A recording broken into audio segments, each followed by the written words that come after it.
Seja muito bem-vinda, seja muito bem-vindo ao EngCast aqui da Engineering, espaço para a gente falar sobre o mundo da tecnologia, para você que é high-tech. Eu sou a Mafê Lovisotto, sou locutora, apresentadora, mestre de cerimônias com bastante experiência aí no mundo de TI e hoje eu tenho o enorme prazer de falar sobre o seguinte assunto: microserviços modulares em produção.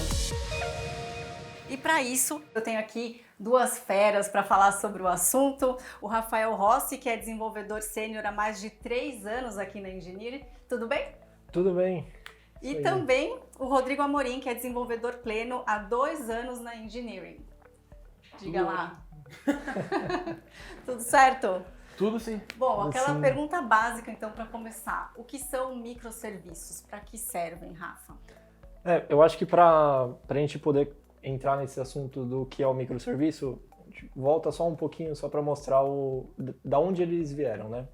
Então, começou, a gente pode imaginar assim que antigamente tudo era feito em um lugar só. Então, todo o sistema que a gente fazia era um bloco enorme com todas as regras, com regras de negócio, com validação, com acesso ao banco, coleta de dados em algum lugar. Então, eles faziam tudo em um bloco só. E aí, com isso, a gente começou a ver que estava dando problemas. Porque se você fosse atualizar alguma coisa, você tinha que parar o sistema inteiro e subir ele de novo. Então, eu quero atualizar um errinho que deu em uma tela só. Derruba tudo e sobe tudo de novo. Então, nisso ia ter tempos de downtime, né? Então, você ia ficar com o sistema fora do ar por alguns minutos, ou pode ser até horas. E aí, com isso, eles começaram a quebrar esse bloco gigante, que é o famoso monolítico. Eles começaram a quebrar. Então, eles começaram a quebrar. Primeiro, aí entra uma parte que separam por serviços. Então, eles separaram com algumas regras só. E depois criaram os microserviços, que foi a quebra da quebra. Então, primeiro a gente quebrou numa parte mais de serviços e depois a gente migrou para o microserviço, que é quebrando ainda mais, então você deixa mais granular. Então a gente pode levar em consideração que o microserviço é uma regra que cada componente tem a sua responsabilidade. Eu acho que isso resume bem. Então é uma mão na roda para o profissional de TI, né, Rodrigo? Exato. Qualquer probleminha em um módulo específico, você arruma, sobe ele, às vezes nem impacta em nada em produção e, como sempre, é bom separar tudo, cada um fazendo uma responsabilidade, né? Uma boa prática aí no mundo do desenvolvimento. Tem alguma situação que é melhor trabalhar com monolito ou é sempre melhor o microserviços? Acho que depende da complexidade, né? Às vezes você pode querer matar uma barata com a bazuca, né? Aí entra na famosa regra de tecnologia que não existe bala de prata, né? Então, Exato. Nunca que uma arquitetura sempre vai ser a melhor de todas. Para todos os casos, né? Você vai ter que ver mais caso a caso. Eu vou dar um exemplo aqui da Eng, que a gente tem um sistema que faz venda de voucher, voucher digital. E nesse daí a gente precisa ter uma estrutura grande e que ela tem que ser escalável, né? Ela tem que ser escalável e ela não pode ter downtime. Isso. Então a gente foi mais para o microserviço Por conta disso. por causa dessa arquitetura. Então a gente precisava sempre ter alguma coisa de pé para a gente poder fazer uma atualização e não derrubar ninguém.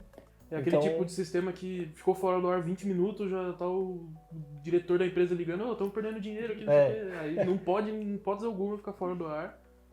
Bom, ficou claro então os prós, né? Estão claros. Mas e os contras? Tem algum empecilho aí? Se você levar em consideração o próprio monolítico com o microserviço, eu acho que de cara você já vê que tem uma separação.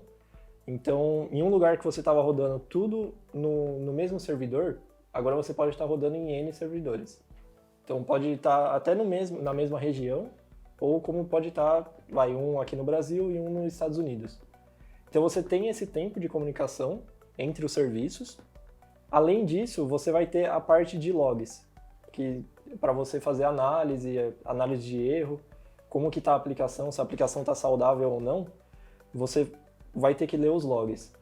No monolítico, você vai ver que os logs eles são juntos.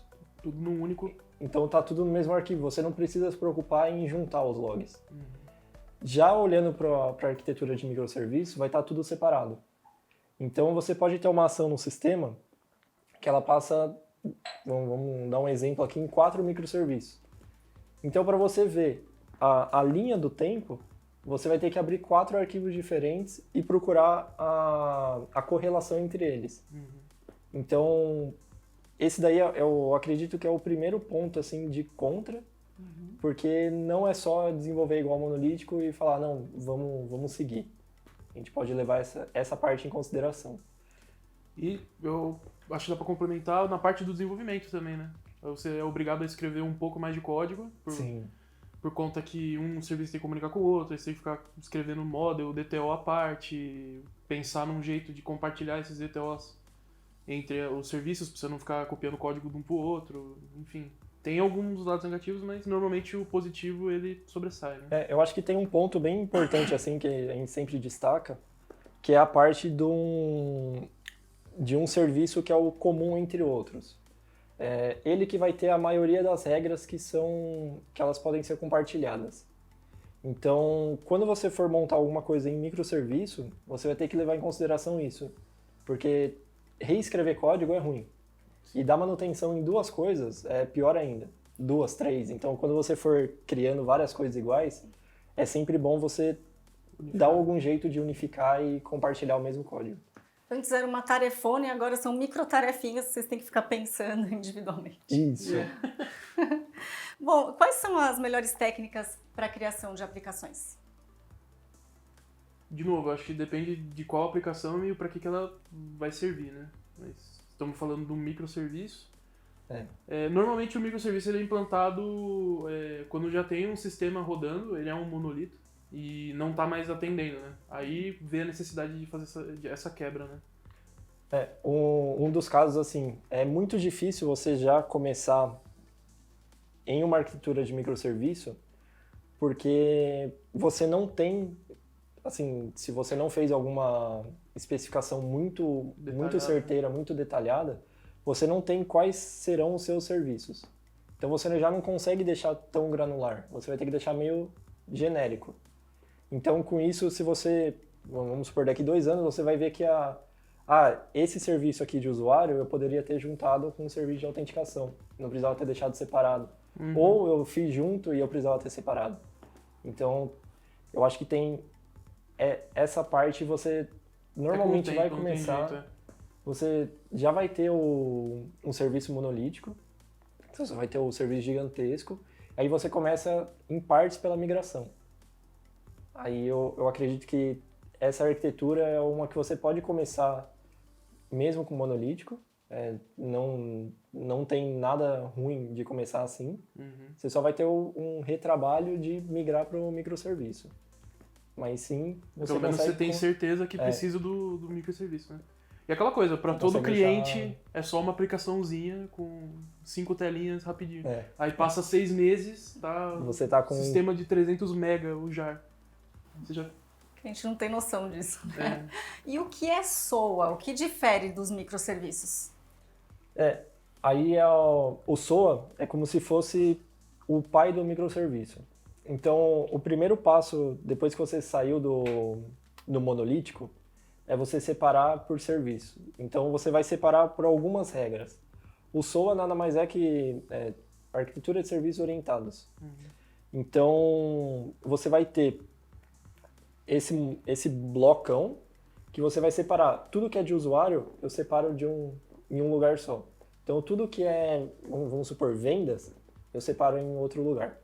O SOA, ele é praticamente o pai do microserviço por causa disso. Ele que faz a separação.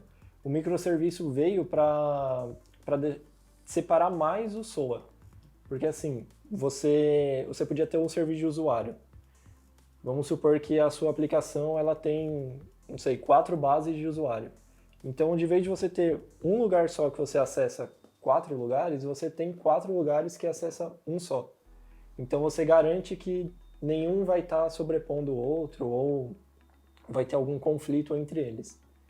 Aí, assim, daria para dar mais exemplos sobre o SOA, que seria ele recebe tudo em um lugar só e dentro dele ele joga para outros serviços. Então ele funciona como se fosse um bus, né? Ele pega todo mundo e joga para algum lugar. Só ele recebe e ele repassa. Bom, vocês falaram bastante sobre comunicação, né? Como que ela se dá? A comunicação entre microserviços, ela pode funcionar de algumas formas, né? A mais comum é usar via HTTP, que é via conexão padrão de internet, usando o formato JSON. Então, voltando um pouco na história, quando foi começado a criar o SOA, os microserviços, tudo era via XML, que além de ser grande, ser muito verboso, você escreve muita coisa para passar pouca informação, o JSON veio para dar uma quebra nisso. Então, ele consegue passar mais dados usando menos recursos. Então, você consegue comunicar entre outros serviços usando uma requisição HTTP, né? Uma requisição, um formato só, né? Isso. Que seria o HTTP com JSON. Body JSON. E aí, você pode ter também, tem um sistema na Eng que a gente usa via filas. Então, a gente comunica com o intermediário que ele repassa para quem precisa receber essa informação.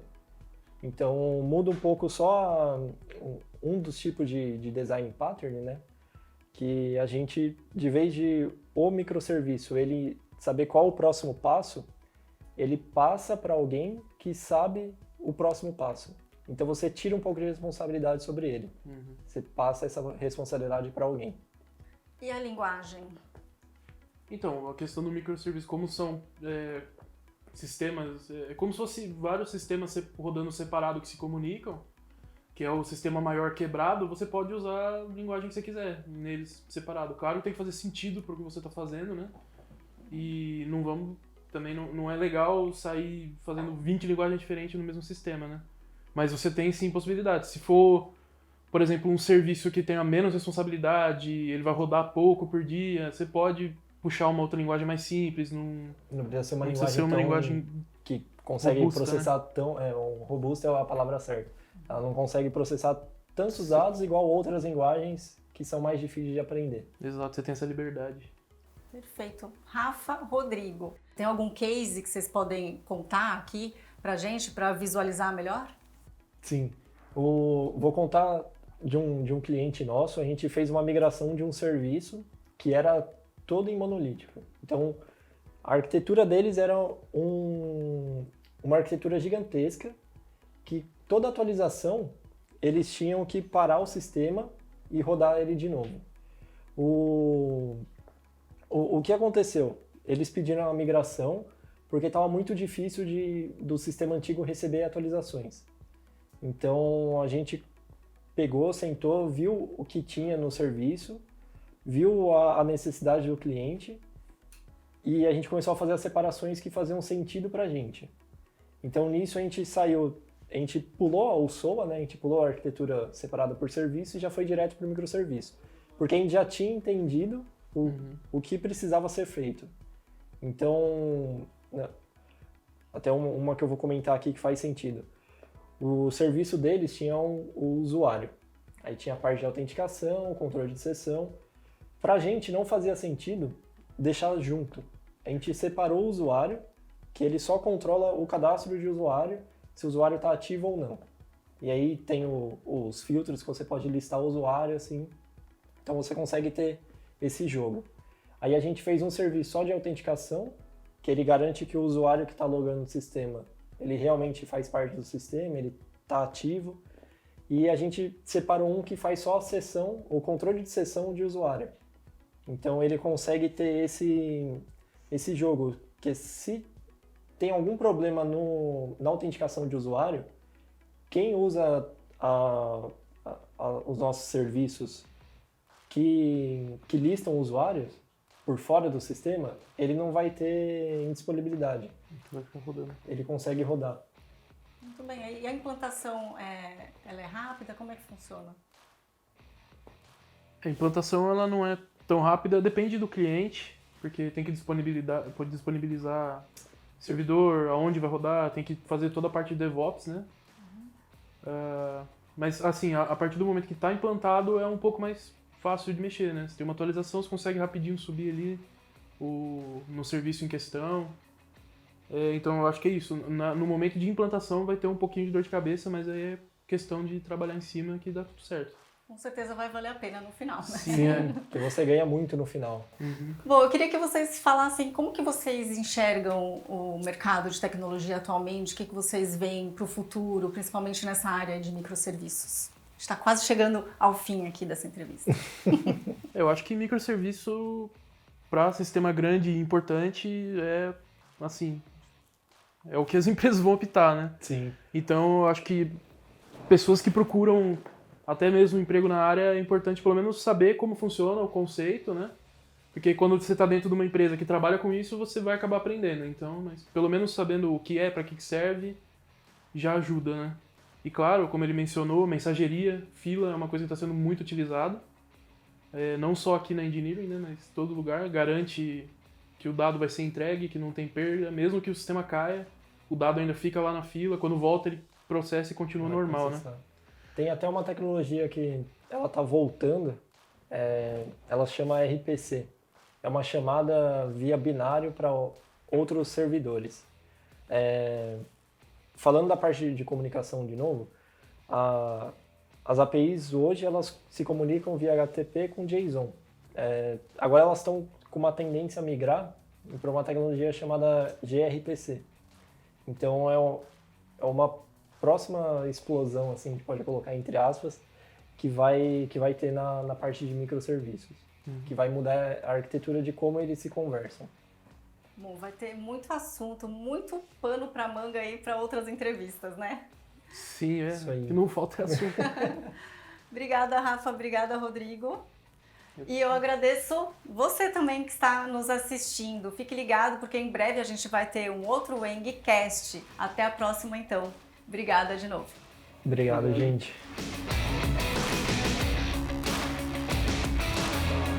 Ah, pessoal, eu já ia me esquecendo. Depois deem um pulinho no site da Engineering e confiram as oportunidades de trabalho.